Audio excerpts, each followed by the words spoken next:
to pop up here on the page.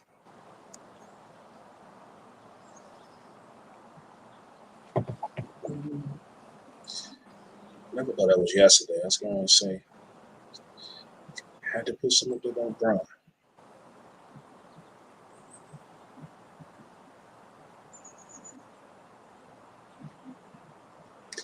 All right, so you say you can hear me good, right? Yeah, I can. All right, my mic sound nice. Check one. No doubt. How you feeling today, bro? I'm all right. It's a beautiful day. No Eagle stress on this good Sunday. So I ain't gotta worry about that. Yeah, no complaints. How about you? I'm good, bro. I'm good. I'm feeling good. No Cowboy stress today. A little different circumstances. You already played. We just ain't playing. But yeah, man. Hey, I just want to shout out though. I gotta shout my girls out real quick, man. We're gonna talk a whole lot of sports today, but let's get salt and pepper, man. I gotta give love to the queens from Queens. Start this thing off, getting their due, getting their star. They're gonna be on the Hollywood Walk of Fame, and even more beautiful was seeing Spinderella with them. Everybody knows there's some real beef between those three young ladies, but to see them out there, getting their just due, seeing them together, and then seeing some of the other noted hip hop performers, past and present, it was a beautiful thing. Yeah, who was out there? I saw Roxanne Shante was out there. MC Light. Yeah, Sparky D was out there. Lots of folks was out there, man. A lot of pioneers. There's a lot of love out there. Good morning, everybody. Good morning, everybody checking in already. What's up? What's good? Yeah, Don, you know what's up, bro. FSU whooped you like they stole something. We feeling real good up in here today. First of all, shout out to my guy, man. Y'all don't know. You know what I'm saying? Your family, really like my family. We just, stand alive. But I saw the bro Don this week. Oh yeah? Yeah, early mornings type joint, man. He was taking care of some business, I believe, for the JOB. I was hoping to be off. It just didn't happen. So I was heading into the JOB. And I saw the bro out there, no doubt. And they hooked the brother up, man. I got my coffee and my donut was on the man right there. So that's my brother right there. That's how he do. You know what time it is, man. So, Don, what's up, man? I appreciate you, man. You just don't know, man. Brothers take care of brothers. Beautiful thing. It's a beautiful thing. Yeah, man. Always somebody buy you coffee. Like two things. Somebody buy me coffee or buy me a beer. We found. Right. That's just how we roll. You know what I'm saying? So a lot of questions, a lot of new folks out here to appreciate everybody joining us this morning. We do this every Sunday morning, usually about 10:30, unless there's a change. So it's all love. We're gonna talk, we're gonna talk a lot. Just like I said, welcome to the Sports Bar Podcast. If you're not in the Facebook group, please jump on with us. A sports talk is our thing, but hip hop, television, and movies are always in play. If you don't know me, I'm your boy Prime, and you see the homie Source out there doing his thing. Out here in the wilderness. Not quite wilderness, but it's wilderness enough. Your Grizzly Adams this morning? You know it all day. Hey, also, I'm giving shout outs, man. I want to give out a shout out to the bro, Lee Murray, man. I met Lee face to face this week. If anybody don't know, he does the Ballin' in VA podcast, and he does a lot of interviews. He's done some great stuff with some people that most of us in the 804 and 757 area know. It's a good dude. I met him face to face for the first time at the Verona Highland Springs game Thursday night. He was actually sitting right behind me, a couple rows up. So I introduced myself. That's a good brother right there, man. I appreciate, everything that you do. Keep doing it, for us, man. Keep doing it for us. So it's some good stuff, man. But yeah, man, Source. Boy, Yes, sir. Dusty Baker got him a World Series ring last night. How you feel about that? Great, man. Long time coming. Long time coming. He was hyped too. Yeah, I like to see the excitement, I like when people show how they really feel about a moment, and Dusty was hyped. He was like, "What's next? Party!" You see the picture with him and Scarface? man, that's dope. You already know. You know if anybody's gonna see it, I was gonna see that, man. That's dope, man. Face genuine, all Houston. If you don't know the man, Yeah, and to see him out there with history being made and see his squad do that thing, man, that was dope. face mob. Like he's enjoying his retirement. I don't blame him. I don't blame him. Might as well enjoy it. Yeah, I was tripping off a lot of the comments in the group. Some folks were torn about who they were actually taking in this World Series. Of course, a lot of people don't like the Astros, and I would guess a lot of that goes back to the fact of the cheating scandal, if that's what you want to call it. I guess that's what Yeah, it is. And there's a genuine dislike, but a lot of folks would say, "But I'm going to root for them anyway because I'm rooting for Dusty." You know what I'm there you saying? go.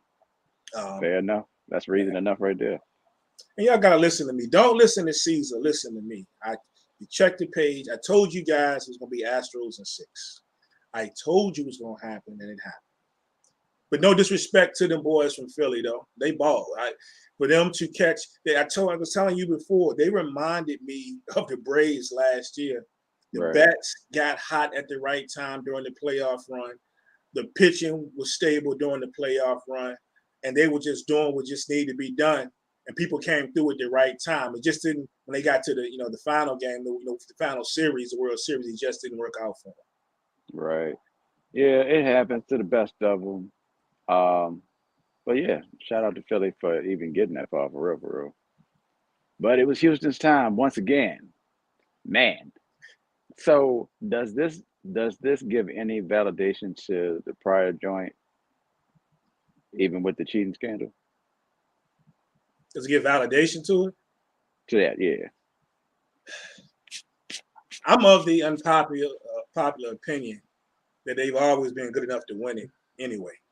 Okay, I'm not going to excuse getting an unfair advantage or cheating or anything like that, but I've always been of the opinion that they were good enough to win it. Doesn't mean they were going to win it.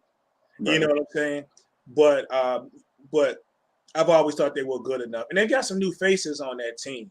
They got some guys that weren't even on last year's squad. You know, MVP. yeah. So the MVP for sure. So shout out to them, and Dusty made sure we knew that too. He wanted to put that in there. Yeah, Just I'm so giving a shout out to the young guys, but silently saying, yeah, I did work too. I am some new yep, guys, and I still got up in this thing. I ain't indeed, mad at Dusty. indeed. Former Richmond Brave, for the Atlanta Brave, and former 20 billion other teams. Shout out to the guy, Hall of Famer, ring or no ring, but you ain't got to worry about that now. Yeah, you right, Harold. Great coach, period. You've been a great coach pretty much his whole coaching career, for real. Without a doubt, man, without a doubt. Um, so we'll see what happens next year. A lot of speculation. They've got a ton of guys coming back. There's some of the other teams that have some that are contenders that have a lot of free agents to take care of, or some of their key free agents to take care of. Of course, us being one of them.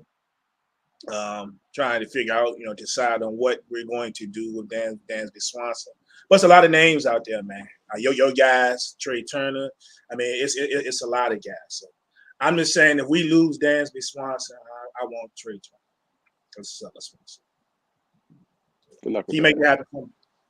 that. Good luck. In the words of your man's, good luck. For sure. Hey, too, man, you went on last week. I want to shout out all of our guys, man. All of friends of mine. The guys over from Geek Vibes Nation came through, sat in with a brother. Jawan has been on before. We've done shows with Jawan. We've done running back with Jawan. He was actually a little late to the part. I think he had a hard night the night before. But my guys, Diz and Joel from my Black Geeks, the Black Geeks podcast, and of course, Geek Vibes Nation. and Joel. They filled in, and I heard from a couple of people. They said they quite enjoyed. They said the guys are hilarious. Don even said the guys are hilarious. They're some funny dudes, man. They're some funny dudes. So you had so when Jawan came in, that was two. He and Didge are Patriot fans. Right. So a lot of spirited Patriot talk. And Joel is a New York Giant fan. So, he had a good time on that as well. So shout out to those guys. And you will see them, I guess, at some point or another here and there, because I told them they can come back on anytime they want, to join us and get some good talk on. So I imagine we'll see them again at some point and have them on as guests, either individually or as a group, man. But I'm glad you're back, though. Missed you last week, bro. Appreciate it, man. We was up in Ithaca, had to go visit the youngest at college, and we had a ball. They had me out here on mountains and trails and waterfalls, Waterfalls, bruh.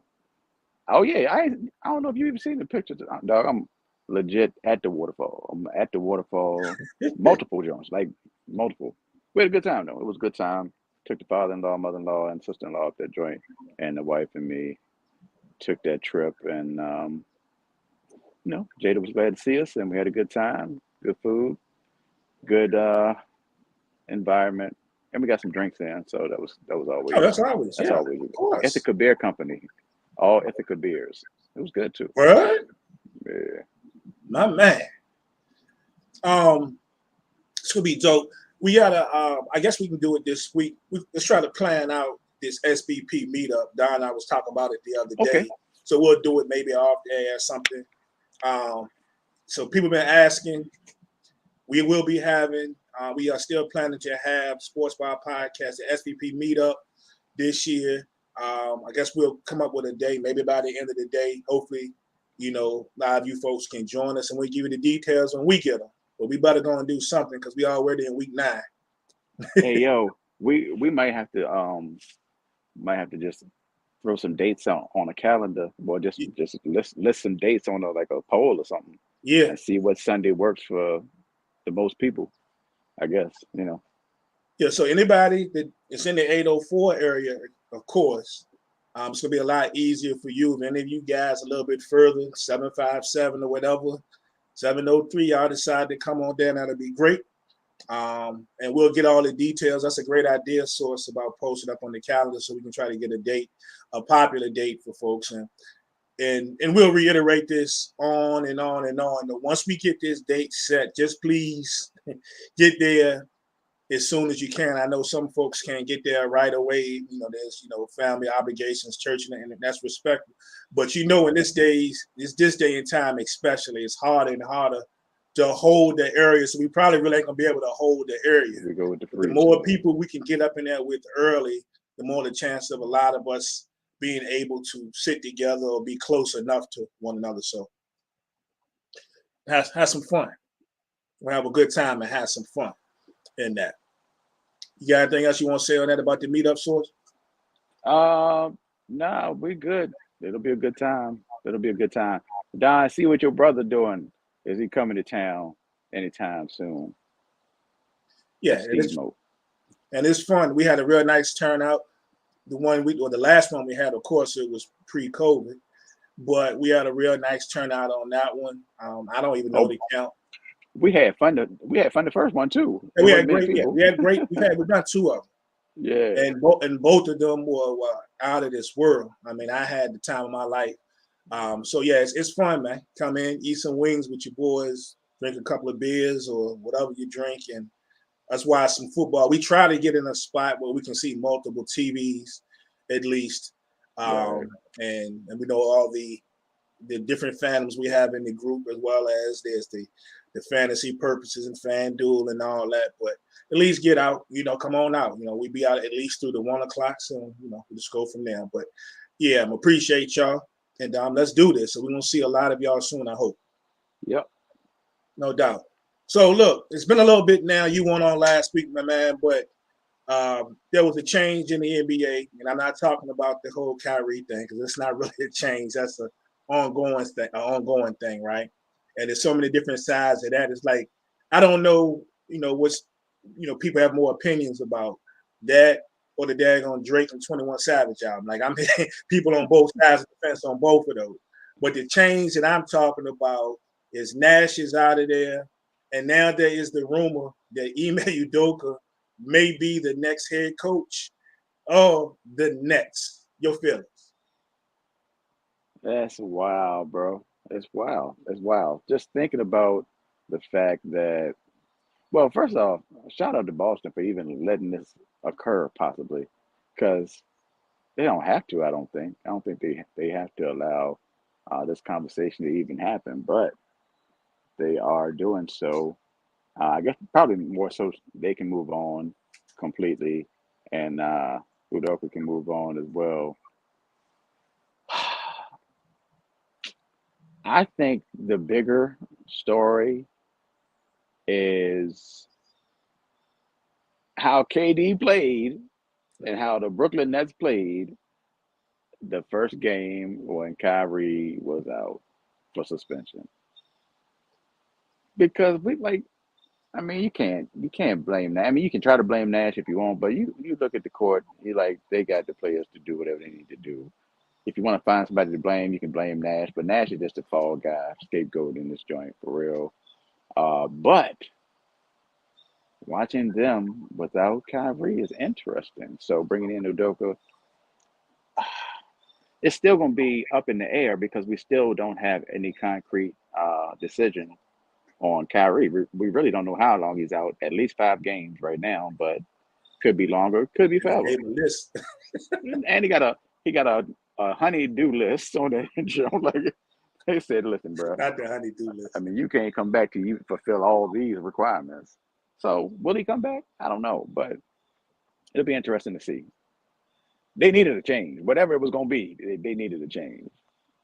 Yeah, you would think. I think they got like a decent starting lineup. I just don't really understand through the Nash and up until now. I mean, it's been a short time, but some of the struggles they've had. I mean, other than the fact that they're just that bad defensively, because the starting lineup is halfway decent.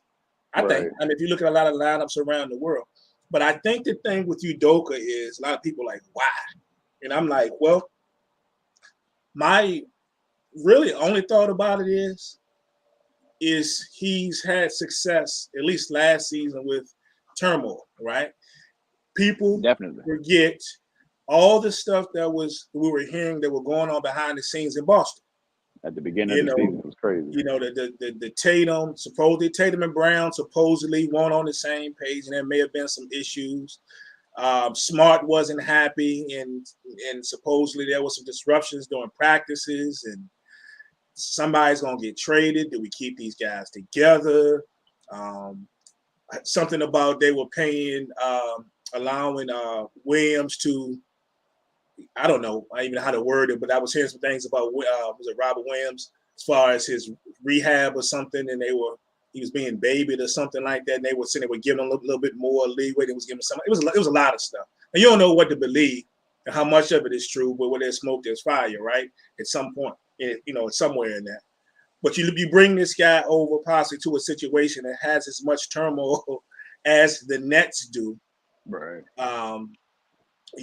Behind the scenes, and then of course, out on the stage, and maybe they're figuring, well, this is a guy that's used to some of the used to conflict and dealing with these situations and bringing the team together. And then maybe this is the guy that can also come in. If he can fix that, maybe we can get Kyrie to, I don't want to say act right, but just to pull back a little bit. And maybe you get KD changing his tune and think about wanting to stay. We shall see, bro. It's so up in the air and so many different plot lines going on at the same time that even if one thing goes well, you still got 5 others that may not. So we shall see. It'll be fun to watch, though. Not for everybody, not for Brooklyn fans. I don't know if it'll be fun for them to watch, but it'll be fun for us to watch from the outside in. Yeah, we're Brooklyn. Anyway, yeah, so we got, they 4-6 right now. They won 2 in a row. If something happens and they decide not to pull the trigger right away and name Udoka the coach, we've been hearing Quinn Snyder's name floating around. I would honestly like to see what Jacque Vaughn could do. I would actually like to see what he could do before they make a snap decision if they're not going to do this thing immediately. You see what I'm saying? So I don't know all of this is supposed to be worked out. They're trying to work out or what the deal is. But boss is more than willing to let this thing happen. It seems. Right, right. Well, from one point guard to another right now, from Nash to Javon. Mm-hmm. I guess Quinn Snyder will be a third if they go that route. So I didn't think maybe they about should try. Maybe they should try something else. that. Yeah, let Joe Mazzulla handle that thing over in Boston, see what he can do. So I like him. I do. I really like him. Also, let me ask you this. What do you think? Like, matter of fact, what's going on right here? Uh-oh. What's going on over there? What's going on over there? These people are 3-7. 3-7, bro, and not playing well. And being in LA, I know, on that side over there, you don't really care but so much, but there's something going on. They don't look good. One would refer back to the preseason snuffing of Jordan Poole. I wonder if that caused a rift in the locker room. Because I mean, it could be anything. It could be nothing. I'm not super worried about it. Like I'm worried about the Lakers because that it, that makes no sense. Like that, the roster makes no sense. So I'm worried about the Lakers. But Golden State, I wouldn't worry about them. They're still the champs. There's 10 games in. They lost They got a 5 in long a way to row. go. They'd be all right. Have no concern about Golden State. We know game to game, anybody can lose to anybody on a given night. But when you look at how they've played, so I can understand maybe losing to the Pels on a given night. I can see them losing to the Heat. I can definitely see them losing to the Suns. They ain't lost to the Magic, though, bro. Like, that's crazy. Hey, And I'm like, I know any given night, but then when you're losing, and that's like in the midst of your 5-game losing streak, that's, yeah. But it's early. it's just part of it. To me, it's just part of it. Part of the moment. This too shall pass. This is the same conversation we kind of had. Well, people had. I won't say we had, but people had last year with Boston. I don't remember what their record was out the gate, but with the turmoil that they had, and we saw what happened there. So, and these Auburn. guys I actually trust. So, Auburn, what's up, bro? Good oh morning, my brother. man, AJ. AJ in the house. Hey, um, before we get into this whole football thing, though, before we get Yup. into huh? I Oh, said yup. before we get into pro football, first of all, Don mentioned at the beginning of the show, yeah, FSU in the house. Sorry if there's any Miami fans out there, but y'all got what last night. Yeah, I said it. But anyway, and I usually ain't talk smack, but I feel good today. So it is what it is. You know what I'm saying? It didn't Bama. Is Bama is the tie still rolling? The Tide tried to roll, but the Tide got stuck in the mud and they couldn't get that joint out. Dog, that was fun to watch though. That was a good game. It was an enjoyable game. Bryce Young got busy a little. Well, Bryce Young actually wasn't great for most of the game, but he did get busy in the fourth quarter, especially on that one joint. I believe it was in the fourth quarter, late in the game, What's where up, he Al? alluded to sack 4 5 times and threw that dime for 6. So, but shout out to LSU. I mean, LSU did the thing. I saw Vernice was over there going crazy on her Facebook page and even in the group commenting that she's an LSU fan. It was big. It was big. And Daniels got loose. What that was the first play of overtime for them, right? First play of overtime. Um, once LSU got the ball, and old boy said, "We going for 2. We're gonna go ahead and get this joint over right now. We ain't playing with these people." And they got to be discombobulated because we just scored on one play. So let's go ahead and take advantage of that. Got them. Hit them with that underneath pick play. Super duper pick play, but pick play nonetheless. For 6 to the freshman. To the freshman, like straight out of high school couple months ago, freshman. for the score to win the game. That's some confidence in him by the team, and that's a beautiful thing for a young player to have such a big play and such a big game early in his career. Indeed, indeed. Shout out, shout out. That was a great game. I was hollering at the bro Cliff last night, and I had everything in full effect, bro. I had TV on, FSU in Miami. I had an iPad on the LSU Bama game. I had another one on the Clemson Notre Dame. Shout out to Brian Austin and Kelly McMillan. Notre Dame fighting Irish really felt like fighting last night. Street fight, straight street fight. You know what I'm saying? Like you had too many drinks and you just swinging, and they swung and connected. They put a hurting on Clemson last night, man. That was crazy. I had the World Series on another joint. I had tablets and laptops everywhere, man, all at one time. Yeah, it was a good night. It was crazy, man. And then I don't think a lot of us got the game we thought we were going to get with Tennessee and Georgia, unless you Jay Holler. Jay Holler tried to tell us He did. that it was no need to even place a bet unless you wanted to lose your money. Jay Holler was like they was going to straight smack them people, and Tennessee got smacked from the jump. I ain't see that coming. Yeah. They did get smacked from the jump, and I must say, I was one of those that placed a couple bets. And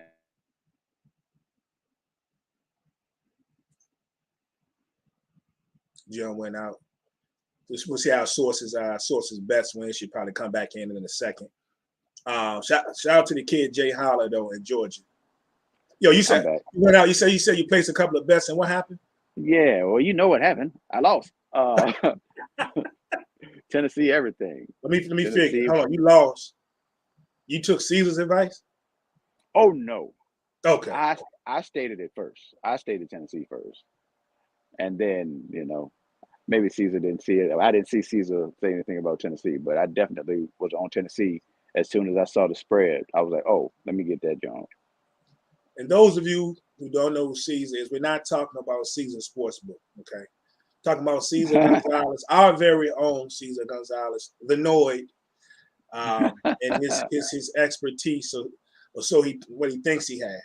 It's like they're on these sports bets. So hey, Caesar is one of those people that you need to see his whole ticket. Like Caesar is the person that has like 117 bets, and then he show you the 3 to hit. You lost 114 of them. So anyway, yeah. No doubt about it. Some very good stuff on yesterday. Real quick, man, and I know this is not going to catch everybody that's listening because everybody's not from around here, but and I should have done this at the beginning of the show, but shout out to Travis Ridley. He asked about high school football, and I just very quickly talk about the 804. I mentioned that I saw the brother Lee Murray the other night, and at the very highly anticipated Varine and Highland Springs football game to end the season off. Of course, we know Highland Springs dominated that football game, 29-0, and it could have been a little bit worse than that, right? But you got to take your hat off to the Springers because Lauren got them boys looking as good as I've ever seen. Respect. Can't be mad at it though. I mean, they are perennial champions in the area, state champs not too long ago. They've got 2 of the highest rated wide receivers in the country in college right now. Ali Jennings, I forgot who the second kid is, but Ali Jennings is at ODU, and he was top 2 in yards in receiving a couple weeks ago, last time I checked. And you got a couple of NFLers too. You got Greg Dortch in Arizona. You got Kayvon Wallace in Philly. And there's a few more sprinkled in here and there. So Highland Springs gets busy. Trav probably want us to talk about I ain't gonna do it, Trav. Should I talk about young Brennan Ridley? I don't know what Brennan's doing for real. I tried to look up the stats real quick. Brennan plays at Trinity. And Trav, put it in the chat. Let me know. I want to know what Brennan's doing this season. I'm sure the grades, first of all, I know the grades are crazy because Trav had to put all his business out there, but Trav is a principal in the 804. So I'm sure his son Shout is out to great Trim. though. It's just that, you know, this will be the first year source in the last 3 or 4 years that I didn't attend at least one private school game. Yeah, I haven't either. Actually, I haven't attended a game this season. Right. Not of any type, not even a regular. None. Yeah. But Not things getting not hot. Glen Allen. Nobody. We also got up the road. The other anticipated game, just maybe a step below that, was Dinwiddie and Thomas Dale. And Dinwiddie left no doubt in that game. They won that game out deep. I won't drive to Dinwiddie, bro. I don't like going down there. But shout out to my guy Billy Mills. That's a good brother right there, coach of the Dinwiddie Generals. They took care of business going to the playoffs. And the only other thing is Lee Murray had put the link up. I don't know all the details. I need to call my mans down there to find out. But we know how good Oscar Smith is, right, in the 757. Yeah. And they got the brakes beaten off of them by Phoebus. And I'm just anxious to know, because both teams went to that game, I believe, were undefeated. And what I'm trying to figure out is was it just that type of day and Phoebus was just that good? Or did something happen? Not to take anything away from Phoebus, right? Not saying they wouldn't have won, but they beat the brakes out. They hung over 60 some on the people. Like, I think was it 42-0 at halftime or something? Yeah, like that? 42-0, 48-0. What I'm trying to figure out was there something in the mix that some bunch of people didn't play for whatever reasons? I don't know. I need to find out, right?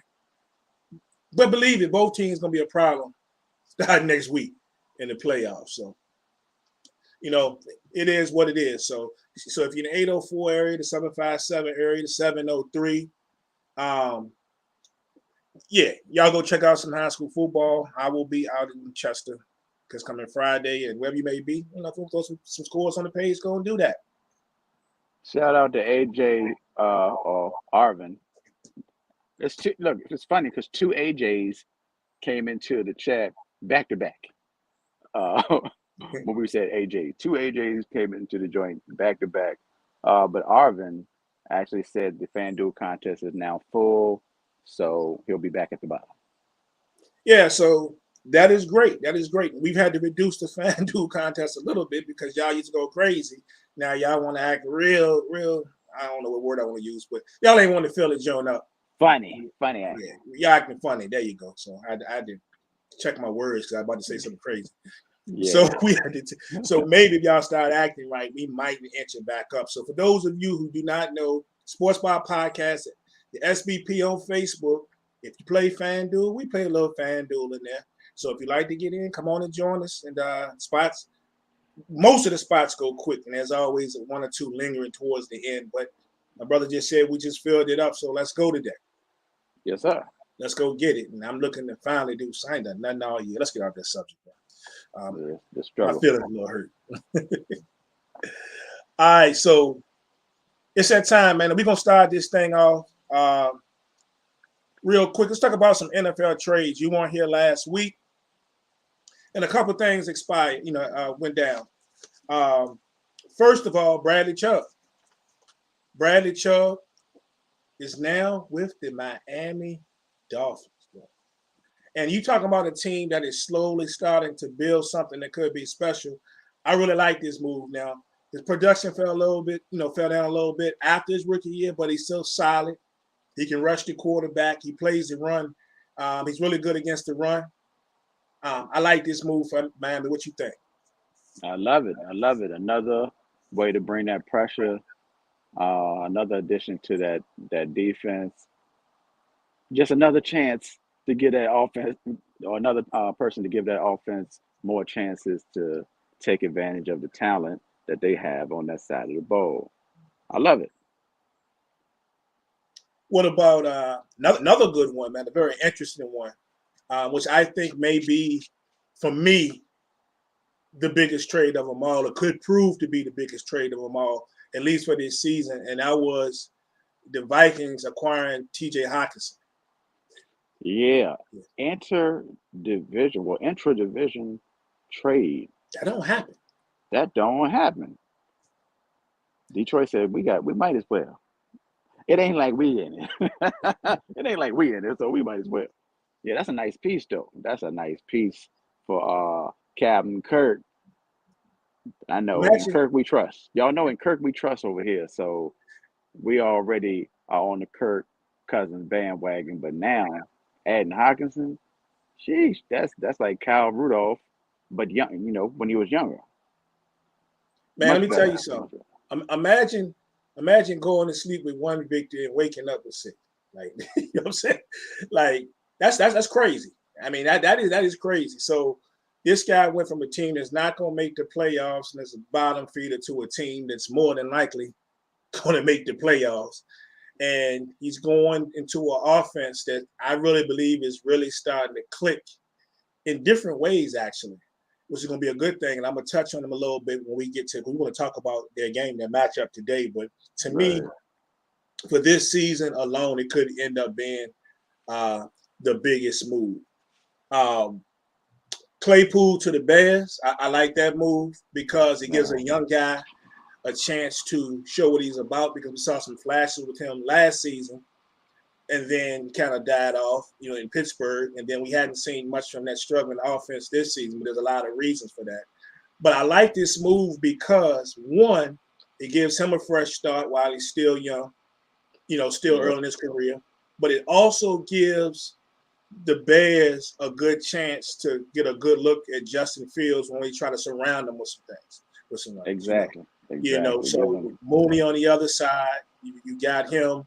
Um, you got a spotty Equanimous who shows up 2 or 3 catches a game. Not always in the end zone. I think you give him more weapons to try to figure out what do you have in this young guy before you got to commit any big money to him. And Claypool as well. Claypool is on a cheap contract now, and he's on a cheap contract next year too. Yeah, that's a good pickup. I know Fields has got to be happy for another big target, big fast target. Not another, but a big fast target that he can vibe with or learn to vibe with eventually. We got a Bears fan in him. Just hopping on to say Mm-hmm. LSU baby. Vernice is in the building. That's all. That's all that needs to be said. Havy. Um, yeah, we already talked about LSU. I said that you was already hype, and there she is. I told y'all. I told y'all she was hype last night. So For sure, shout out and to rightfully so. the Tigers. Yeah, yeah, can't be mad at that. Can't be mad at that. That was a big win. Big win. What up, Ed? But yeah, yeah, good move for Chicago. Couple of more real quick. Roquan Smith, who I wanted. He ends up with the Ravens. I think that's a perfect fit, That's nice. especially for a defense who has the pieces to be really good, but have had some struggles. This year, they had a couple of games where they gave up quite a few points, especially late in games. We talk about how they would struggle to score late in games, but they have given up some points late in games too. So you're giving the guy that kind of fits the mold of what they've been known for. Right. Uh, Good tough football, and I think that's an excellent move. I can't wait to see him touch the field today. So he's supposed to play. That's about matter of fact, from what I understand, just about everybody that got traded, for the exception of one person, which is obvious, is supposed to play today. Hmm. It's supposed to suit up for their teams. The one person, of course, would be Calvin Ridley, who's not playing. Right? But Yeah. what was so funny about Calvin Ridley is he gets traded to the team that he was he was betting on, man. He was betting that his squad was gonna cover the spread against Jacksonville Hilarious. and got suspended for the season. And that's who he's gonna be playing for is Jacksonville. But I will admit next season, with some of the things that we've seen already with Trevor Lawrence that I like, some people might have kind of written him off a little bit too easy after last year. And it's going to be a process, but he's shown some flashes that he could actually be really good. I like this move. I'm anxious to see him and Christian Kirk line up opposite Exactly. each other. Exactly. That's gonna be nice. Yeah. Last thing, when you look at some rain or leaves. Bruh, leaves flying off these trees, dog. You would look earlier. You would have thought it was birds flying because they were flying from the tree over the house until I couldn't see them. It was just a bunch of them at the same time. I'm like, hold on, dog. What's really going on out here? Yeah, it was crazy. They just came out a week ago and ran down the street and got up all the leaves with the little thing. They've been Yeah, sucking them up. You look out there now, you can't even tell they've been through here.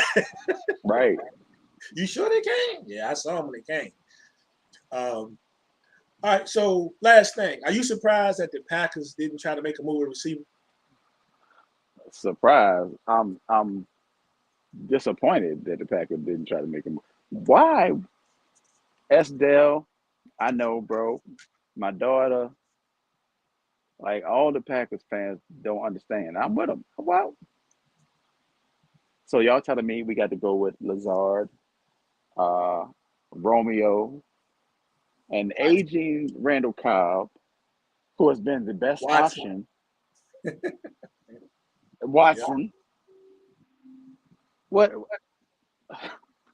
And I had a conversation the other day because somebody was like, "Well, why they don't just put the pressure on Aaron Rodgers?" I'm like, "Okay, I get that he is the dude, but there do have to be some options on the field, right? There have to be some options somewhere. I don't know. I don't know. The struggle is real, though. The struggle is Yeah, real. I was really shocked that they didn't make the move at first, but then I found out this morning supposedly they were entertaining the idea of trying to get Claypool. Actually, they were entertaining the idea. And then the one thing that also shocked me was the Darren Waller talk. And I'm like, for a team that doesn't seem to use their tight end worth anything, well, maybe that would have changed with him in the offense. But they said that when they were trying to make the move initially before the season, after the season last year, where they ended up moving Devontae Adams, Right. there was talks of them trying to acquire in that trade Darren Waller. Then even up into this season before the trade deadline, there was some talks about trying to get Darren Waller. So I don't know, man. I don't know, but I thought that they might be a little more aggressive. But so far, the only receiver I've heard about was Claypool to this point. But they struck out, and we're going to see what happens to them the rest of the year. And you said you was disappointed. I wasn't disappointed. The Packers.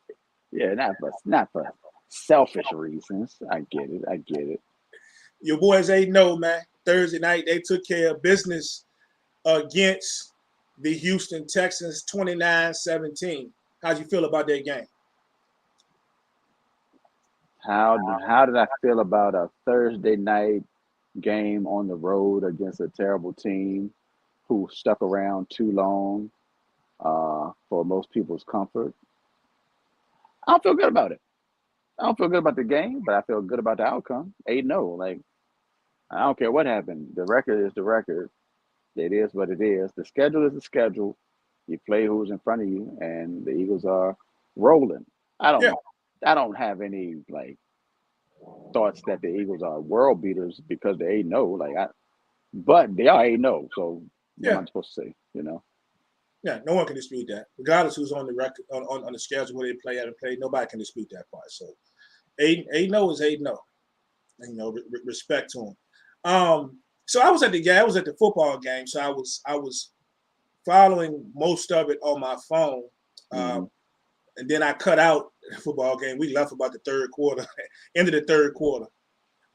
One, to try to beat some of the traffic, which kind of worked, but a lot of people had the same idea because the game was obviously over where we were at. And I listened to some of it, about a 15-minute ride home. And then I caught the tail end, right? But from what I can tell, it's like you guys started off a little slow before you got it going.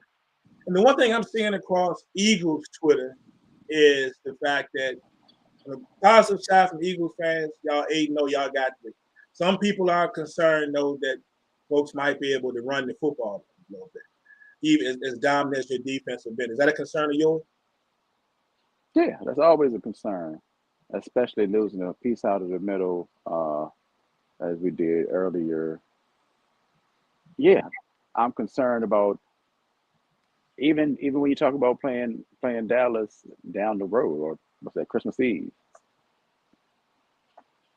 if they decide to tote the rock, they're gonna be able to tote the rock. That's what I feel like. I feel like they're gonna be able to tote the rock. Um, but we all want perfection. Can't be perfection. I think that the defense is good enough to withstand whatever in the long run, and I have pretty strong confidence in the offense as well. We got all the pieces offensively. Miles Sanders is running that thing like he about Mhm. that life for real. Like he about it, fool. So my complaints are few, uh, but I'm not crazy. Like I'm not to Super Bowl. We're going to. It ain't all that. We 8-0, and let's be 8-0. You think y'all got a shot at going undefeated? I know it's early, but I'm just Now, I think when I looked at the record, I mean, when I looked at the schedule earlier, I thought that maybe 11-0 was possible. I can't remember what's coming up, but I think I was thinking about like 11-0 or 12-0 was possible. Um, but yeah, we'll see. Nah, undefeated, nah. But I mean, 15-2 is not impossible. fair enough. Fair enough. Yeah, I will say shout out to my guy. I've been singing his praises the whole year, Damon Pierce. Oh Um, yeah, yeah, nice he game. He did. didn't touch the end zone, but 27 for a buck 39. No, he was toting that jump. And you Every remember time when he we got did the our ball, I was like, preview, John, I was like, I'm anxious to see what this kid could do. yeah. And it wasn't. It was one because they got rid of Marlon Mack, and not that Pierce came into the league 7 on 5 because he didn't. See, a lot what people don't realize that they seeing this guy ascend now and Hmm. see what type of runner he is. Do you understand? Last year, his senior year in Florida, he did not start. Number one, he only averaged about 7 carries a game. That's crazy. 7 carries a game, and here we are going into week 9, and as of right now, at 678 yards, he is the 4th leading rusher in the NFL. Amazing. Indeed, Amazing. indeed. If only that could turn into a W at some point in time. But they ain't got but one. Y'all hashtag save love it, man. Save love it. Prayers up. No doubt, man. No doubt. So very interesting, man. It's very interesting. So let's get into these picks, man. Let's get into these picks. It's week 9 in the NFL. We're gonna do 8 games today, y'all. We're gonna run through 8 games. Um, and we'll see what we are when we're done with that. So first up is a game that I really, really like. That would be the Chargers and the Falcons. The Falcons are sitting in first place, source, not second, third, or fourth. First place right now. And they're facing a Chargers team. I don't even know what to say about the Chargers. I'm just gonna let you go. Hey, Austin Eckler's pretty good. Yeah. Unfortunately, he might be the only person with ball skills to be on the field in the offense this week. The struggle is real. Everybody out. Everybody out. And yet I still can't necessarily I can't confidently pick Atlanta without a doubt. One, because it's Atlanta.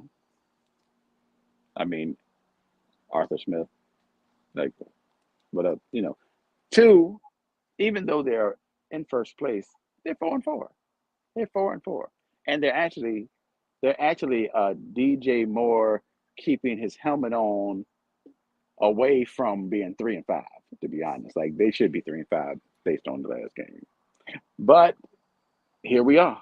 At least they finally decided to get the ball to Kyle Pitts a little bit. At least he's been targeted a little bit more. It's interesting to see Mariota with this offense. I mean, I don't trust him, but today, Prime, I got to do it. I got to do it. I gotta take the Falcons. Yeah, This we is got a difficult. comment. And that's a crazy game to pick because I've been going every other day. I would actually change my pick. And Yeah, comment, I think it was Ed that might have put this up, said the Chargers and Falcons, I was staring at this game so long on my pool. Yeah, this for is true. real. And somebody else made a comment in the group about was sending you the sheets for the pool and was like, this is something about this week. And at first I was like, No, let's see what these people talking about. I started feeling my joint up. I was like, this isn't fair. every, This every isn't fair, game is man. like This isn't uh, fair. the wild joint. Not to jump ahead, but the wild joint is that Buffalo is favored. Like Buffalo is what negative 600, minus 600 against the Jets, and the Jets Yeah. at the crib, and the Jets are plus 450. I feel like that's a sucker bet waiting to happen. They trying to take us down, y'all. They trying to, but anyway, I'm taking Atlanta. I'm taking Atlanta. I'm going 30 to 26. I'm going 30 to 26. A little bit of a high scoring game. Um, Austin Eckler will have 116 catches Mm. and 434 yards, but only one touchdown, and it won't be enough. Atlanta. I'm only picking Atlanta because they had the crib and because the Chargers had to travel east. That's it. This is interesting. I gotta take my hat off to Mariota though, because he's been somewhat turnover prone, especially with some fumbles. But he's kept his offense moving along, running the football. His legs, they've been having to go a little bit of committee with Huntley and Algier. But as JB just noted, Patterson is supposed to be activated today. Now, what his workload is now after being gone for a few weeks, I don't Got to know. be light, right? Yeah. But I do remember, what was it, last year? One guy that he came off of missing a game or something. And that was one of the games that he actually came on and tore it up. So it's a funny thing. It's a funny thing, but we don't know how much they're going to use him in this one. But yeah, man, the Chargers, no Mike Williams, no Keenan Allen. And then the biggest one for me, no kicker. Dustin Hopkins, anyways, now they've been playing musical chairs at the kicking position. And that could be the thing that ends up costing them this game. It's just that, they got somebody missing a field goal somewhere, extra point somewhere. I don't know. But I'm gonna roll with the Falcons though. I'm gonna roll with the Falcons for them to stay in first place in the South. And I got them winning this thing. Kind of funny score, something like 28 to 25. I like it. Next up on the docket, another fun game, in my opinion, it is, for a lot of reasons. It's going to be the Dolphins and Oh the yeah. Bears. Um, and what I like about this game, first of all, we mentioned Claypool being traded to the Bears, and he's supposed to play today, is that the Bears have actually shown some life the last 2 weeks. 2 weeks ago, they actually beat the brakes off New England. And I Mm. mean, that might be saying light, but they beat the brakes off them. And they put up 29 against the Cowboys last week. Very good defense. Cowboys could not stop that run game for anything, whether it was Justin Fields, whether it was Herbert Montgomery. They couldn't stop them. And now coming into this week, I do believe, if my calculations are correct, they may be the number one rushing team in the league right now, after the 2 weeks that they just had. And then the Dolphins are the Dolphins, man. We know that can always be exciting. Tua is starting to look comfortable again. I Mm. just think this is a really, really fun game. What you think? When you say fun, I think what you mean is high scoring, Yeah, that and I'm with it. I'm with it. I'm with it. I feel like. Oh, and we didn't talk about Jeff Wilson going to the Dolphins. yep. That might not be a big deal to most people. I think it's a big deal personally. I think that's another solid back and some speed. Get a little funny with the handling of the ball sometimes, but I think that's another good running back with some speed. I mean, just adding more speed to that offense. They don't need no more speed. It's already a problem. Um, but yeah, DQ. long story short, 43-21. And you know it ain't the Bears. You know I ain't picking the Bears. Keys, what you talking about? Let me see. Keys says you just made a friend in Caesar picking those guys. No, no, Picking no, who? no. It don't work like that. See, don't work like that, Keys. It's when Caesar picks somebody, it's the opposite team uh, that benefits, not when we pick them. Yeah. And JB Wright, his former boys, Mostert and Wilson back together. Yeah, Um, true. Good yeah, point. yeah. back in stride again. Yeah, this is gonna be fun, man. I think it's gonna be fun.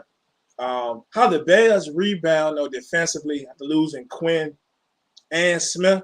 They got some work to do back there. And I believe it's going to allow Tua to get busy a little bit. Tyreek only needs 39 yards to be a first to 1,000 this season.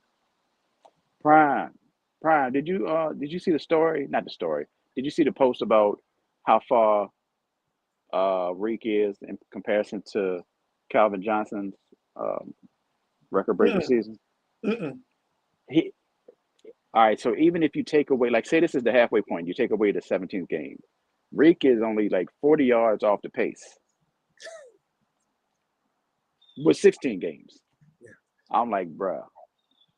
And that's with another weapon on the other side who gets the ball a lot. Yeah. It's crazy. It's crazy. And shout out to all of y'all geniuses out there that one, we're going to see what life is for him without the great Patrick Mahomes, and vice versa.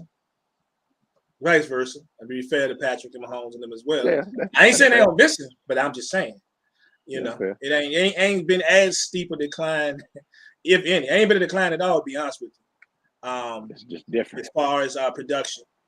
But yeah, Reek is. I think he's gonna get more than them 39. He might have them 39 in the first. Might get in the first quarter. First drive. On the first drive. One play. Might be one play. Lots of Montgomery, lots of Khalil Herbert on the other side. But the Dolphins just way too strong. They putting up 38 today. I got the Dolphins winning this thing 38-27. I think the Bears going to be able to put some points up. Okay. All right, next up. I'm loving this one. We got the Bills and the Jets. Bills coming off of doing what they do. And people to get a new stadium too, so they hype out there. The joint looking good. I'm glad they're leaving the top open. Have you seen it? Yeah. Have you seen the designs for the new Bills stadium? I have not. Yeah, Google it when we're done. The Bills. I should have put a picture of it, but the Bills' new stadium. It's still going to have an open roof. Now it's going to have like a lip around it a little bit, so some of the fans will still be covered to some extent, but it still has that open roof. So we still get hope for them snow games every year. I see it. You see it? Yeah, it's pretty nice, man. It's pretty nice. But they're taking on a Jets team, and the Jets coming in at 5-3 right now. And they coming off a tough one, a game I thought they would actually win. I thought they would beat New England. That didn't happen. New England still showed them like, yo, yeah, we still up in this division, player. This is what we do. Don't let the quarterback, whoever back there playing quarterback for you, this is what we do. And the Jets need a big, strong rebound now. They took a big blow when they lost Breece Hall. So they got to try to, do some things. I just saw though that James Robinson is supposed to play today. There were some questions about that, but yeah, it's a big game for the Jets. The Bills could afford a loss, but I don't think a lot of people figure they're gonna get one. Prime. Let's play a game real quick. What's that? Name a New England Patriots quarterback. One, go. Scott Zolak. Dang. Steve Brogan. Bledsoe. Tom Brady. I'm taking Tom Brady. Other than the cast that's on this joint now, I don't know. And then, I was just thinking. I was like, dog, how far do I have to go back? Like, when you hit the Steve Brogan joint, I was going to use that one because I couldn't think of nobody. That's the only reason I even asked, because he popped in my head for some reason. Who was a kid? I know. Who was it that? And I know he's still in the league. Who was it that had the year? The quarterback went. Oh, not mine. It's Matt Castle. I just asked Matt Castle. Yeah. 11-5. Yeah. Yeah. Doug Flutie. How we forget Flutie, man? Oh, Doug Flutie. That's a good one. How did we forget Flutie? Tony Eason? Great. Is that right? Tony Eason. Yeah, he was a New England quarterback. Just out of nowhere. But anyway, yeah, like I said, the Jets are plus 450 for the gamblers. And I'm thrown by that joint. I feel like It's a sucker bet. I feel like it's a sucker bet, and I am a sucker for a sucker bet. So here I am. Here I am. Not that I'm picking the Jets in this conversation, but I did throw the Jets on a couple parlays. Couple parlay. It was too much to pass up. It was too much to pass up. But um, Buffalo is the cream, in my opinion. Buffalo is still the cream of the crop in the AFC. And of course, Kansas City's right there, Miami's right there. I get it. But Buffalo, like, what if you had to pick a weakness for Buffalo, what would you say it is? Well, the one weakness I'm gonna pick for him is just for the information I just got. I think at the corner. There's because of injury in and out this entire year, they've been shuffling people at the cornerback position, and I see that. I believe I just saw that White is not gonna play. I think I just saw that. Caught the tail end of it, but so to me, that would be the real weakness. Now we got some freezing folks today. If I had to pick a second weakness, and it's hard saying it's a weakness, especially being that they could how many points they score, but I wouldn't say they have a good running game. I don't think they have the greatest running core. If you see what I'm saying. That's fair. I'm gonna go ahead and as far as this conversation, I'm gonna take the Jets. I'm sorry, I'm gonna take the Bills. Oh, yeah. No, Bills. Sheets, couple of them, Jets. Real life, Bills. 26-20. Well, I remember during the game last week when Buffalo was playing, there was a tweet that came across, and I love watching athletes tweet during games, right? I love it, when I'm on Twitter. And one of them, my guy, Trevon Diggs, say, bro, might be the best out there in the game today, right? And and yo, I'm gonna tell you, you look at it, bro is doing it. Like he's tied with Kelsey right now for the most receiving touchdowns in the league at 7. And it's another guy that's pretty good, a youngster who's gonna be playing today. One Sauce Gardner, number 1 in passes allowed. Number 1, you're number 1 in all the categories: first downs, forced incompletions. It's just crazy. Sauce is that dude. Now the question is, how much are we really gonna see this matchup though? Because the few games that I've watched, I've probably seen about at least 3 Jets games this year from almost the entirety, is that I haven't seen them travel. I haven't seen them travel as much. Sometimes you would see them lock him up on a tight end on certain plays, but he didn't travel as much. So it's going to be interesting to see if your man's travels or not, or they're going to leave DJ Reed over there to deal with your boy Diggs. I'm not saying I'm number 1. Oh, I'm sorry, I lied. I'm number 1, 1, 1, 1, and 1, and 1. Yes, he is. Yeah. Who are you picking? Oh, I'm rolling with the Bills. I think. Look, this guy with James Robinson is active. He's gonna ball today. I'm gonna be honest. I had James Robinson last week. I'm gonna be honest with you. I think that I would not be surprised. Let me say that because if I say it wrong, then y'all gonna be hitting me up after the first quarter. And Bills have 3 touchdown drives in the first 3 possessions, right? But I would not be surprised if this is a good football game that falls apart late for the Jets.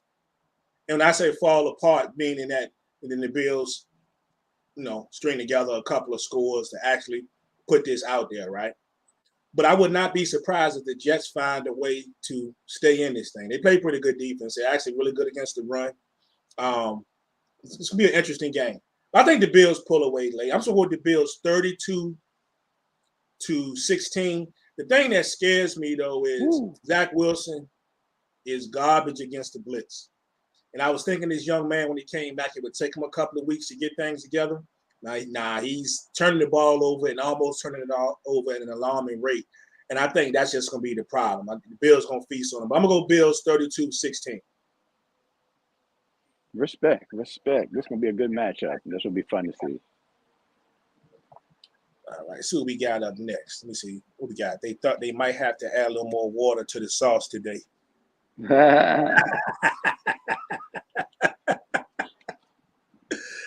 Hey, what were we saying if he ends up? I'm gonna be interested to see, and I know they'll show it at some point of the game, no matter what type of numbers that Diggs ends up with. They show the exact breakdown of Oh, him they got you. against Sauce. You know how many times they were matched up, how many times he was targeted on this. How many? That's what I want to see, the exact matchup, because some people don't watch anything. We mess around and Diggs go 8 catches a day for a $157 and 2 scores. They automatically gonna say he cooked Sauce, and that may or may not be the case. You know what I'm saying? Right. If he watched the whole game, he might have got them yards, but how many times was Sauce lined up on him when it's happening? I hope it's a lot. I hope it's a lot. We need that. All right. Let's move on to the next game that we have here on this here schedule. Oh, I like this. Right down the street. We have the return.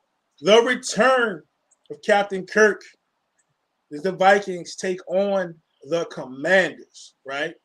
So if I was to tell you, I should have led with this, that there was a quarterback who's not in the top 10 in passing yards. Right. The running back is not in the top 5, just barely hitting the top 10.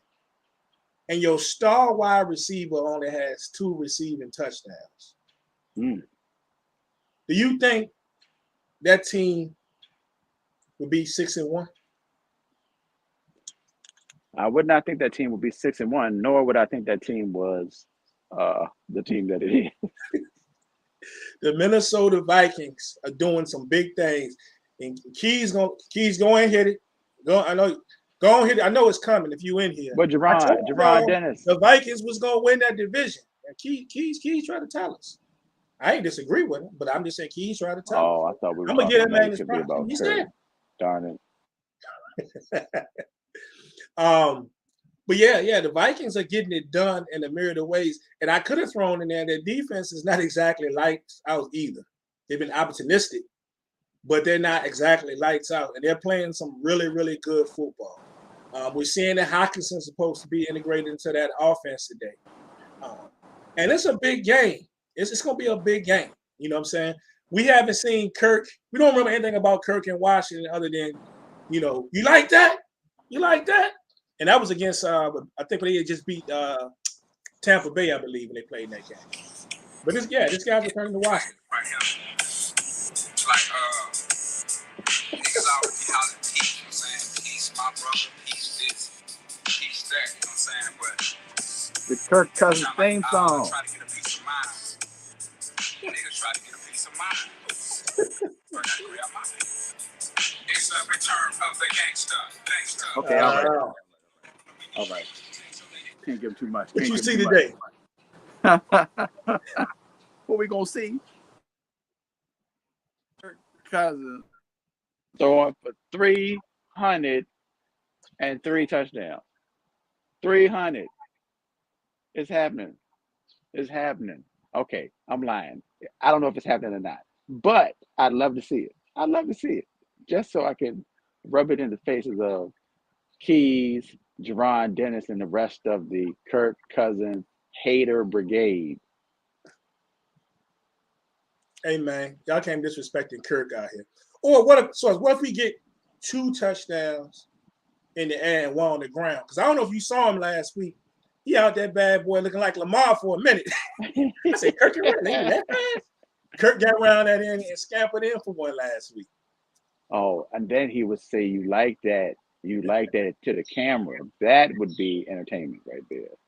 Oh, the biggest problem for this Kirk Cousins return is the quarterback on the other side. Hey, I ain't trying to act like he just should have been handed the job after the playoffs a couple seasons ago. Playoff game, singular. But I felt that Heineke could have came in and gotten the chance. He could have gotten a chance to lead that squad. Instead, they decided to go Fitzmagic, which lasted what, a half a game? It lasted all of a half a game. It was downhill from there. But um, yeah, I'm glad to see Heineke is back out there, um, getting the opportunity. And Washington, Washington doesn't look terrible. Washington doesn't look terrible. Like, they don't look like somebody I would trust to watch my kids, but they seem like, they're not terrible. They're not terrible. Let's put it that way. Yeah, and this comment: if Washington wins, I want to take them seriously from here. I'll take them more seriously. I think they're a different team with Taylor Heineke. I mean, I just really do. They look different. You do more things with that offense. He's a little more gutsy. Does he make bad decisions sometimes? Of course he does. But I mean, Wentz making bad decisions. I don't see how you could at this point you could not just leave Heineke in there. Just ride this thing out until it just doesn't go right anymore, right? While you fighting. Because as of last week, I believe I was looking at it right. I think it's about every team in the NFC East right now, as of this week, would qualify for the playoffs, right? Everybody 500. Yeah, I think the difference in this game though is will come down to two things that both of these teams have done well this season, right? Or as of late. The Vikings have been really, really good once they get inside the red zone. They are scoring touchdowns. Whether it's Kirk going around the corner, whether they're throwing them in, whether it's Dalvin Cook or definitely Madison. They love putting Madison in. They are really good in the red zone this season. Of late, Washington's actually been pretty good inside the red zone to stop on defense, right? So I think that could ultimately decide this football game, right? But I think Kirk has a big one, though. I think Kirk comes back. He might get to 3. I'm going to give him at least 2 decent passing day. We know that Justin Jefferson, for this team to be successful, doesn't have to get in the end zone every week now. He's only scored 2 receiving touchdowns, and he has 1 rushing. I think he got the rushing one in London, I believe. And they still winning games, bro. They still winning games. I think he's going to break out today, though. But he's still at like almost 700 yards receiving, I believe, or something like that. He's getting busy. But yeah, they're gonna win this game, man. It's gonna win this game. Minnesota's gonna win this one, 26-19. I think your boy Heineke fights hard. This is what we're gonna be seeing when it's over right here. This is what we're gonna be seeing right here. That's beautiful. That's beautiful. I love it. I love it. Yeah. I'm going Captain Kirk as well. I cannot pick against Captain Kirk at Washington like that. And shout out to everybody's going down there. Anybody going to this game today, shout out to you. Safe travels. What was your score source? 30-23, Minnesota. Damn. Kirk and them putting 30 on them people? Putting 30 on them. 300 yards, 3 touchdowns. I'm sticking with that. Just because. Just because. I ain't mad at you. All right. Let's move on. Next one here. We have fun game. Another fun game. Seattle and the Cardinals go at it today at 4 o'clock. Woo. You have the 5-3 division leading Seattle Seahawks against the disappointing Cardinals sitting at 3-5. What I'm watching in this game are the wide receivers. One for Seattle. Lockett and Metcalf both scored last week, but they come into this game maybe a little gimpy, right? Both of them got nicked up, slowed in practice a little bit. I haven't seen the word that they're not going to play out, so I'm assuming both are going to be there. On the other end, D-Hop has looked really good these last 2 weeks since returning for Arizona, 22 receptions over the past 2 games. He gonna get a heavy workload today. What you think? D-Hop, that bro had 14 targets and 13 targets last 2 joints. That's crazy. That's crazy. But he deserves it. I mean, if anybody's gonna get that many targets, it should be D-Hop, right?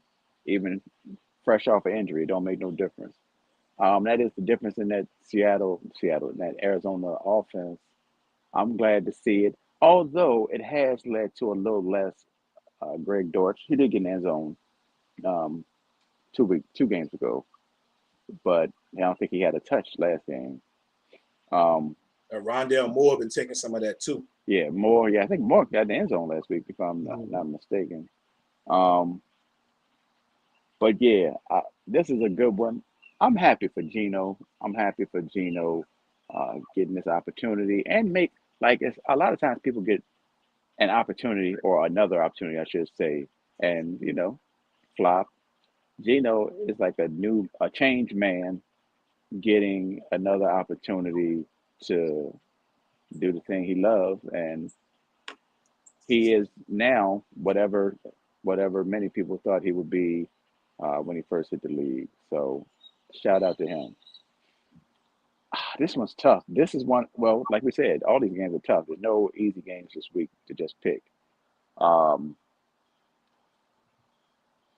I can go either way with this. I think I'm gonna lean towards the receivers. And which receiver would I pick? I'm picking D Hop over Metcalf or Lockett. Excuse me. So I'm going Arizona in a shootout, 34-31. That's a good score. That's a good score. Yeah, that's another one that I've been going back and forth on all week. I was one team on Thursday, which was different from Wednesday, different on Friday. Because I look at it, since D Hop has gotten back, Arizona's offense has actually started to look like something. They've got some problems defensively. I think both teams actually got some problems defensively. Absolutely. That's why it's going to be a lot of openings, especially in the middle of the field and definitely in that secondary. Geno's will come up big. As he has the past few weeks. He's spreading it out, doing really well. I think early when they played, though, they got to Geno 5 times for sacks. And that offensive line has played a little bit better as of late. But Arizona, they can still get after the quarterback with their front four. So, so this morning, I'm going to lean on Arizona. Much as I would like to see Seattle keep it going over that division, I know a lot of our group members don't want to see that happen. I'm going to go with Arizona, but by a very close margin, 27-24. Just comes down to, either Murray or Geno making that final play when they have to, who has the ball. And I think, even through all the struggles of Arizona, we know what Murray can do on any given play. So I think we get a lot of highlights out of this game. You say final play being made by the QB. I'm going to say final mistake being made by the losing QB. Okay. Who is this? Is this Caesar? I don't know. Somebody said asked if we miss him. So anyway, it got to be Caesar. It got to be. Must be Caesar. Caesar is watching. Caesar, what's up, man? That's Caesar. I got stuck watching the Joker match. All right, well, you excuse that. You got to have an excuse. If you ain't working, it's got to be an excuse why you're not here with us. So I'm gonna let that go. Watching the Joker match, respect. I'll allow it. Let's move on down, man, to these last 3. Next up is a game of the last 2 champions of the NFL. We have the Rams and the Bucks going at it, and we have 2 teams who aren't looking anything like what we thought they would look to start this season. Both of them on the struggle bus. And Source, I don't even know if it's going to be a pretty game to watch, to be honest with you. What you think? I ain't gonna lie, Prime. I feel the exact same way. Nobody's looking good. There's nothing positive to say about anything happening between these 2 teams as of late. Shoot, let me check my guy out. I mean that the best thing going is still Cooper Kupp. He had 8 catches for 79 yards and a touchdown last week. it ain't matter. It ain't matter, right? Cause it ain't make no difference. But he did have those, solid numbers, solid numbers. Um, and actually, I can't take away from Mike Evans. He had 6 catches for a buck 23 last week, so he did a little something as well. I don't even know what to say about this game, Brian. I got nothing. I got nothing. It's ugly, and I don't know what to expect. Yeah, With like under normal circumstances, I'd be like, well, him be at the crib, we got the defense, we still got Tom Brady, blah blah blah. I'm going Tampa Bay, but there's nothing logical about what's happening with either of these teams. So I'm like, I don't know. yeah, it's not hard. I mean, it's easy to be that way if you think about two teams that we know that we thought beginning of the season will be able to play good defense and put up points, right?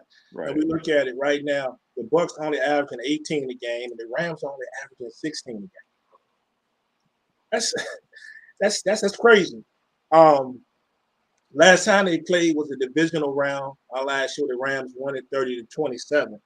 And now if you get 30 or 27 out of either one of these teams, it's a crazy week.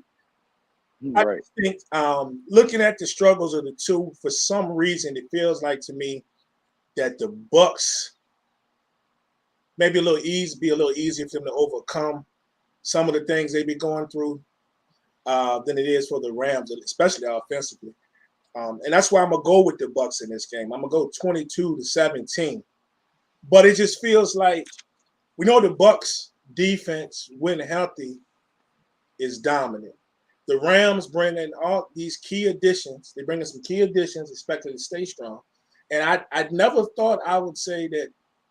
I don't even want to do it, man. But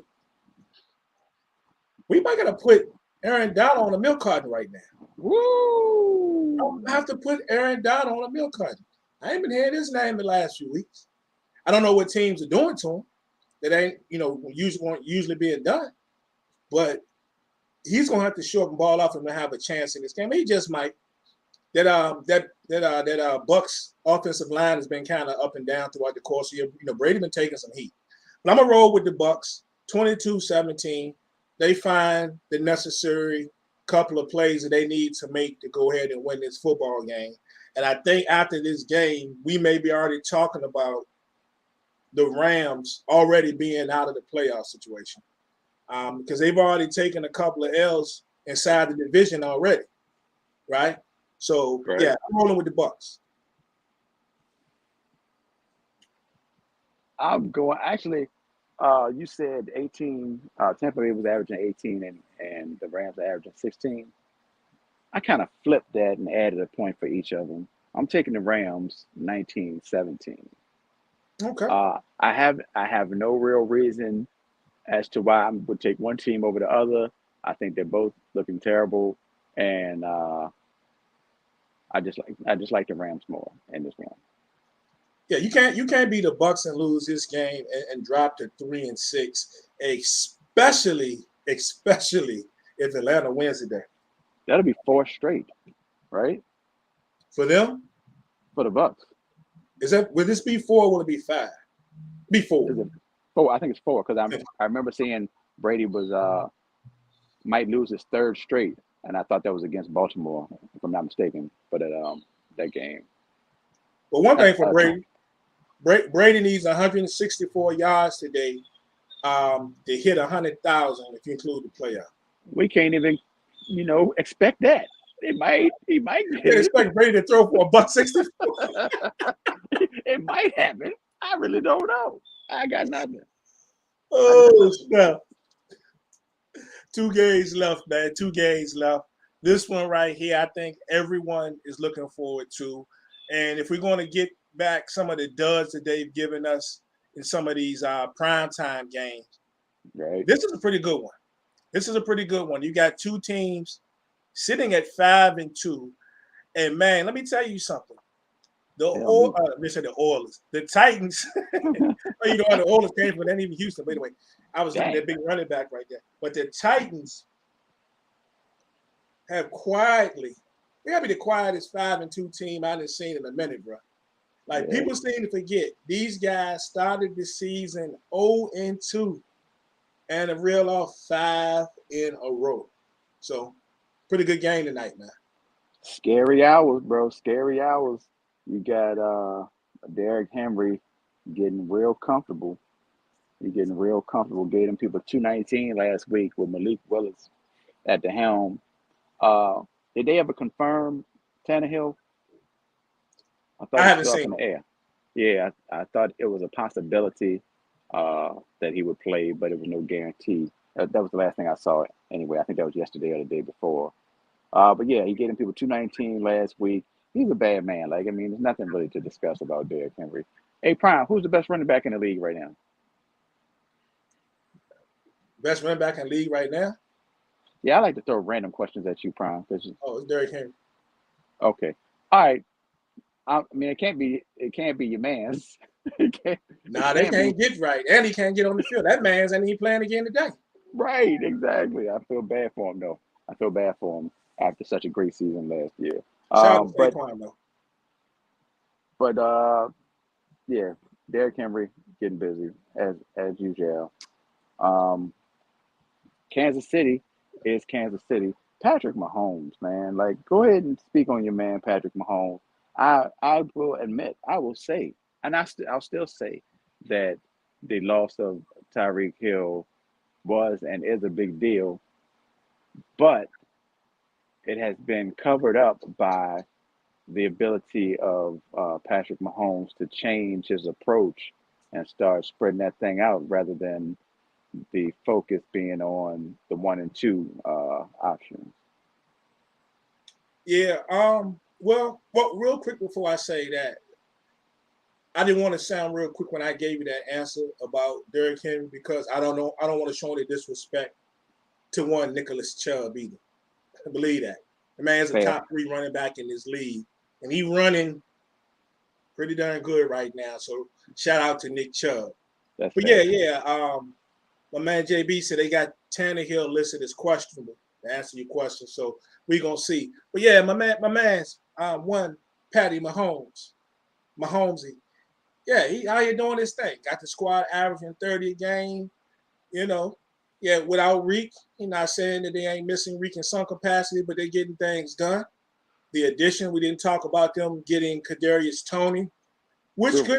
could pay dividends not only on the offense but on special teams because we know that the youngster they got Sky Moore didn't had a fumbling problem on special teams, so Tony might come around and take that spot from him as well. But Patty gonna come to play. Now, interesting enough though, do you realize that the Titans have won 5 of the last 6 that they played? Huh? Yeah. Titans have a winning record over them. Oh, gotcha. Yeah. Yeah. I They can believe that. believe it or not, they own Kansas City. And Kansas City, the last thing we remember was Kansas City beat them in the big one Right. years ago, and with that comeback victory in the playoffs to advance in the AFC Championship game when everybody thought it was over. But this squad knows how to play Kansas City. But I think Kansas City gonna eat today. I think Kansas City gonna eat today. I got my man Mahomes hitting 9 different receivers. I said it in this game. 9 targets, 9 different people in this game catch a pass. My man Travis Kelce gets another 100-yard game. He ties the great Rob Gronkowski for the most 100-yard games at that position, at the tight end position. I think that's gonna happen. That's liable to happen early, right? But yeah, the one thing I like about this though is the Kansas City Chiefs have since 2018 46 and 3. 2016 46 and 3 when holding opponents under 27 points. That's what times they've done.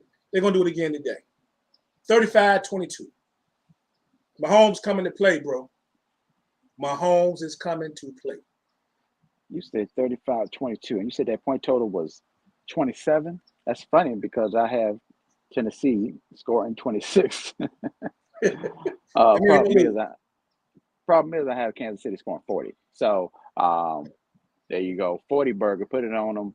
It's gonna be up and down. It's gonna be a track meet of sorts, except the Tennessee side is gonna be on the ground, and the Kansas City side is gonna be in the air. 40-26. You know what's interesting though?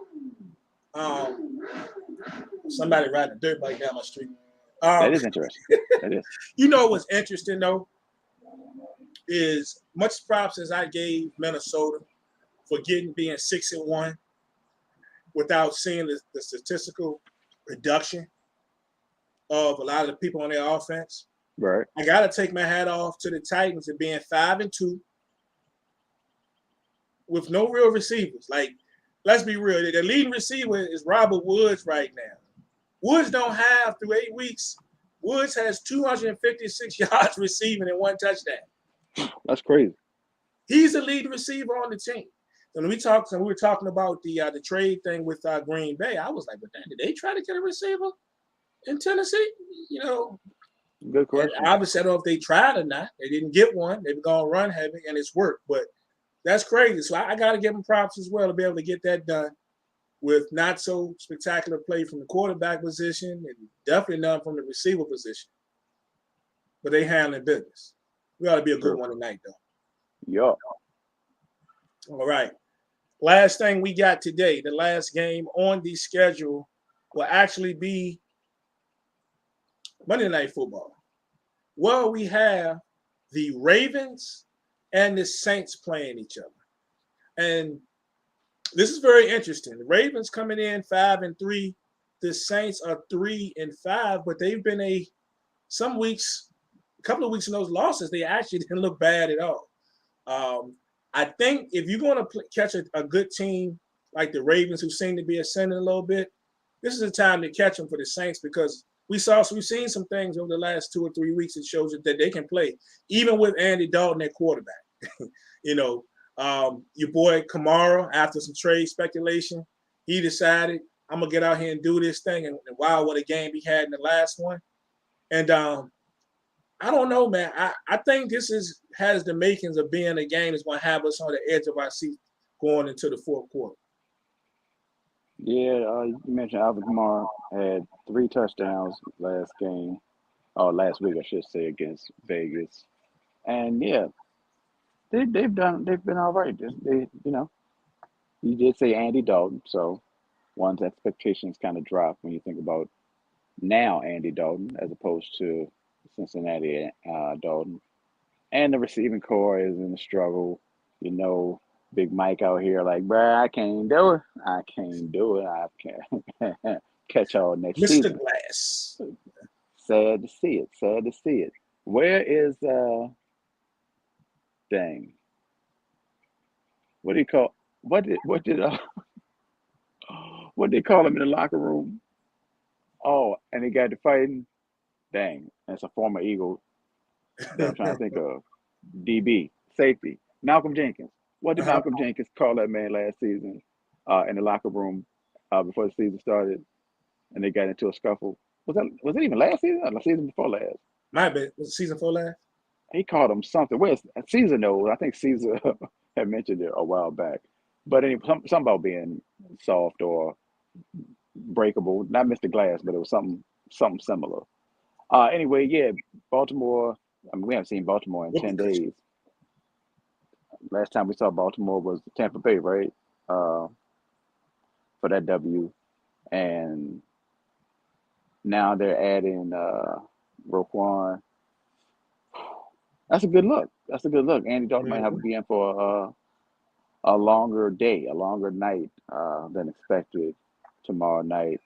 I'm leaning to the Baltimore Ravens just because I think the Ravens are clearly a better team. The Ravens, you said at 5-3, you would think that so if you ask people, you would think slant boy. That's it, slant boy. Thank Shout you. Keys. Yeah. So you would think that the Ravens were 3-5 by the way people talk about them, but in actuality, they should be 7-1. They should be 7-1, because they were beating the brakes off of Miami, and they were beating the brakes off of the Giants, and they lost both of those games. So they could easily be 7-1. I'm going Baltimore. I don't want to give them 30. 29, 29-17. 29-17. 29-17. Yeah. Man, this is a good one because I've seen what the Saints have been able to do. When Dalton has not turned the ball over, it's actually played pretty well in the air. My guy Olave, he's as a rookie, he's really showing you that he's probably a number one receiver. I believe they are getting Landry back today, finally.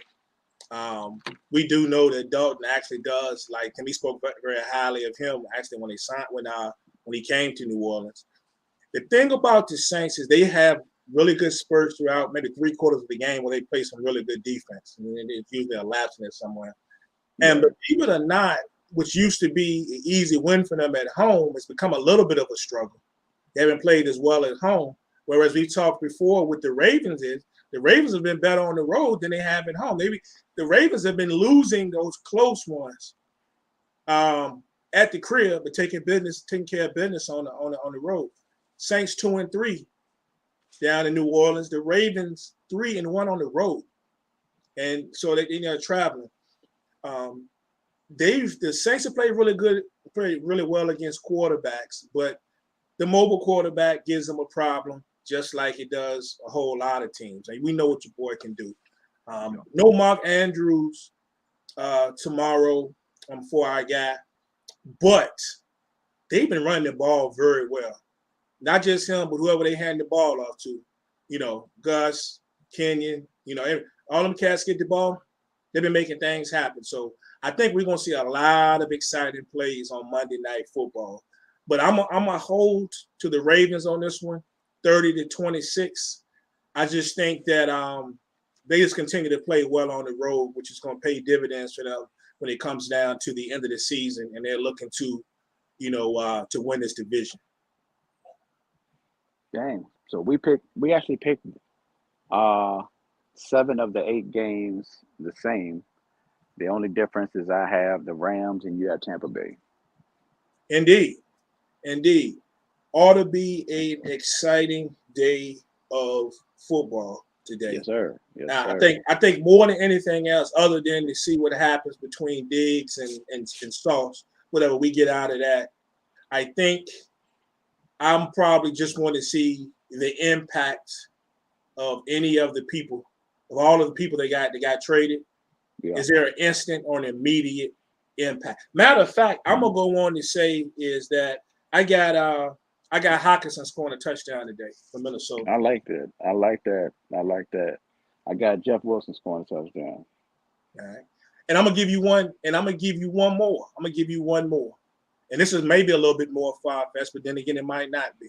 If he plays today, and I haven't seen it yet, but I'm gonna go as far to say if Kadarius Toney plays today, he scores a touchdown in some form of fashion as well. Woo. I like it. Yeah, so very interesting, man. Very interesting. You got anything else for the people, man, before we get out of here? Football wise? Whatever. Wednesday, 5:30 p.m. Prime will join me on TikTok for bootleg versus.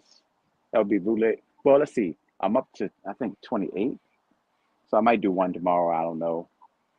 But we'll see. Either way, it'll be a bootleg versus 29 or maybe 30. We'll see. Run DMC versus question mark. We don't know who Run DMC should go against. I wanted to do the Beastie Boys from the jump, but then I kind of realized that if I do the Beastie Boys, it's going to be Get It Together and the whole License to Ill album. I don't even know what else to do with Beastie Boys. And the funny thing is, not to cut you off, is for anybody that really followed them, I'm not saying you had to be a mega fan, but to follow them, they're actually so much more than just that album. I mean, they've got some bangers before a versus. Some of those songs might not fit a versus against a classic group. Right.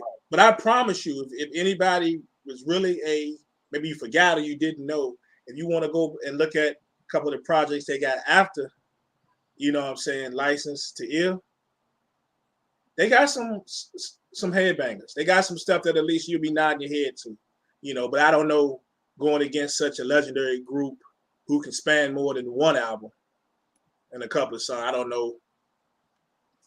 Yeah, I don't know. And unless we shorten it, if we shorten the field a little bit, then depending on how many songs we doing, then it might be a little different. But I don't know. I still might not know. We'll figure it out. So it might be Run DMC versus the Beastie Boys, and we'll figure it out though. We'll figure it out. That's gonna be Wednesday, 5:30 p.m. on TikTok. Yep. So if you ain't on TikTok, go follow my man's, and you can follow me too if you want to. I don't care. Actually, I gotta find the motivation. I ain't put that on TikTok in a few weeks, so gotta find something. I'll think of something. Anything else for the people? Nah, man. Appreciate y'all kicking it, hanging out, talking sports, hip hop, TV, movies, beer, playing FanDuel, talking about parlays and all that type stuff. And yeah, just being here and vibing with us in the SBP. For sure. And more news to come here, maybe today or whatever. We're gonna put out the posts and get some dates, whatever. But we to get set for this here SBP group meetup. The only thing I can tell you as of right now, I gotta hit this before we go. Who you think said that? Oh, that's Keith. Oh yeah, okay. I just wanted to make sure. I don't even need to check. Just understand if Kirk throws 2 touchdowns, you know what's going 2 interceptions, you know what's going to happen. Well, I told y'all, the king. Have I told y'all? That's what Keys need to get a shirt made. What I told y'all on. That would fit, no doubt. You need to get that Petey Pablo joint from Drumline on repeat. I told y'all. That should be your theme song. Go find it, Keys. It can be your theme song from now on. Hey, I ain't a Washington fan, but I do agree with that one, Ray Washington. I do agree with that. Is that Justin? Huh? Who's that? Ray Washington. Word. Yeah, no doubt. I do agree with that. Yeah, but the SBP meetup, like I say, we're going to try to get that popping. And as far as we know, as of this moment, if we keep it normal, it will most likely